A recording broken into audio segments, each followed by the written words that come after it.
Hello everyone, welcome back to the Hollywood Actors Guide to Surviving the Film and Television Industry. This is your host, Jennifer Lynn Warren, out here in North Hollywood, trying to help you guys along on your way and survive this crazy quarantine time that we are all in. So today I wanted to talk to you about expressing yourself in service to others. Some of you, as Jeffrey Tambor likes to say, are sitting home wearing your scaredy pants and sitting on the couch and not doing anything, and you are using the COVID-19 pandemic as an excuse not to do any actor things. And I want to, first of all, put a little fear into you and let you know that all of your competition, well, maybe not all your competition, but you know what? Let's just say all your competition are creating their own content, and they are still in acting class, even though it's probably on Zoom or online in some other format. They're finding ways to keep training. They're finding ways to create content. And when this whole thing blows over and things really start casting again, a lot of commercials are casting. They're bringing cameras into your home and everything. It's kind of a crazy time we're in. But when things really gear up again, and it's going to happen, who knows when, but it's going to happen someday. Someday we will finally get a vaccine, we'll all get vaccinated, and we'll be able to audition again. And when that moment happens, some of you on your resume are not going to have any work or any classes or anything to show for 2020.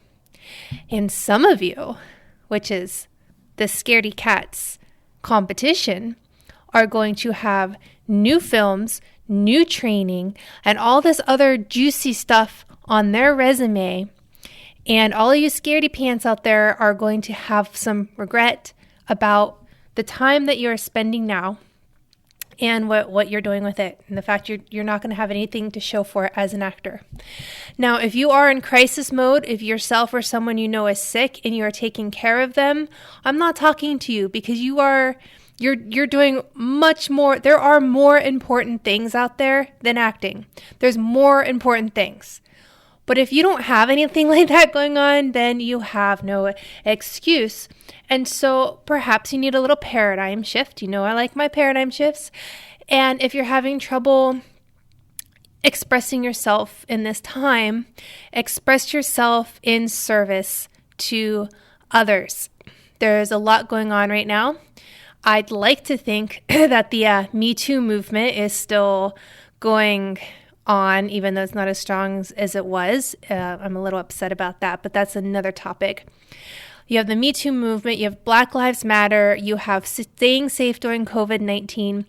Think about the skits you could be doing to make people laugh about having to wear a mask, or the skits you could be doing, bringing comedy to your family or friends, or maybe you can pick up a camera and you have the ability to shoot something, and you do have friends that are in the minority that need their voices to be heard, and you could help them create content. So if you're having trouble, maybe you feel it's selfish or it's weird putting yourself out there, think, you know what, how can I help somebody else's career?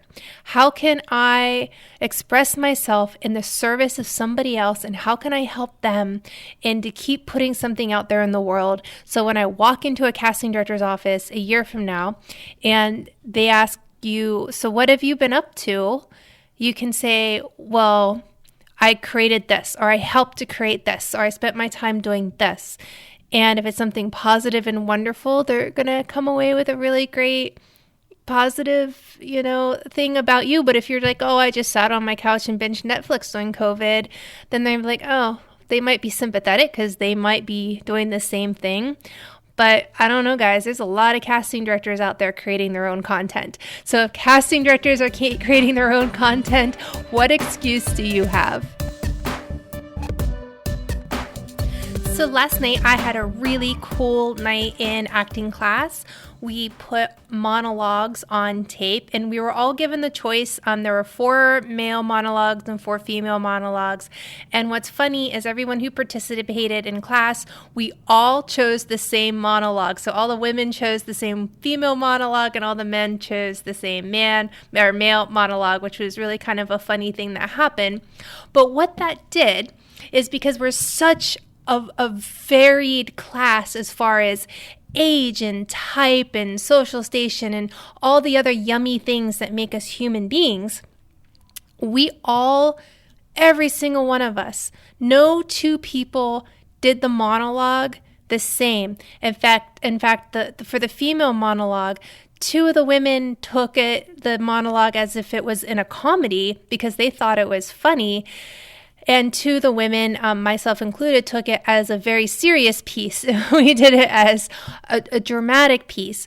Some people did it as a very naive person. Some people did it as like somebody who was, lived life and had been burned and hurt a lot. And the men did the same things. Like, there were times where the men, took it as like a sitcom for their monologues. And then we had this one gentleman did an amazing tape where he took the sociopathic drug-using tendencies of the character he had created. And by the way, using drugs wasn't necessarily in the circumstances of the monologue. We were told to make it our own and kind of create our own circumstances because we were given no information about where these monologues came from. They were just monologues. And that brings me to today's lesson, is that your actions need to be quantifiable. They need to be grounded in circumstances. They need to be justified.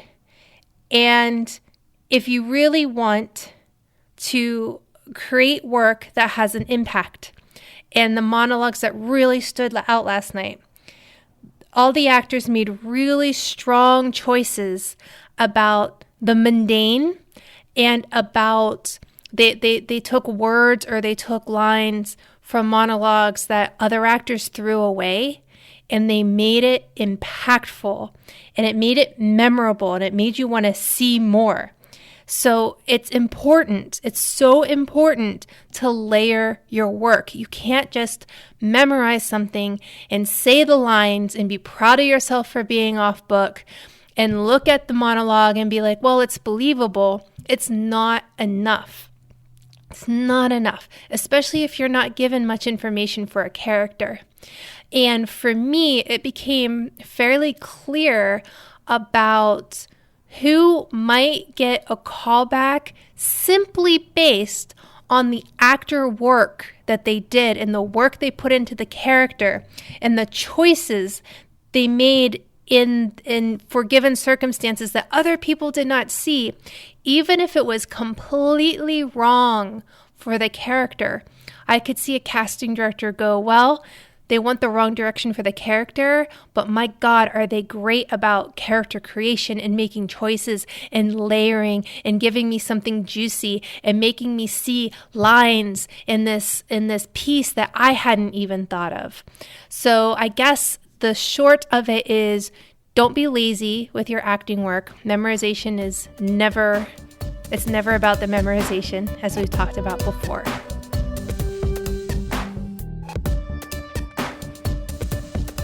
So our final segment for today is piggybacking off of our second segment here, where I just threw a lot of work at you, or maybe thinking about doing a lot of work. When you go to actually perform the character, there's another element, and that is just to relax.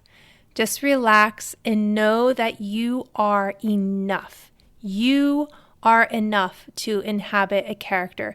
So many times we get in our heads when we're sitting in an audition room and we're looking around to see who else is auditioning, and we get in our heads and we're like, oh my God, that person is taller than me. Obviously they're going to get it, or they're prettier, or it's calling for someone who's trailer trash and that person is uglier than me and they're going to get it. And we go so crazy. Even me telling you to really layer these monologues and really make them juicy, it might start to feel overwhelming, and you might start to feel some anxiety and anxiousness about, oh God, am I doing this right?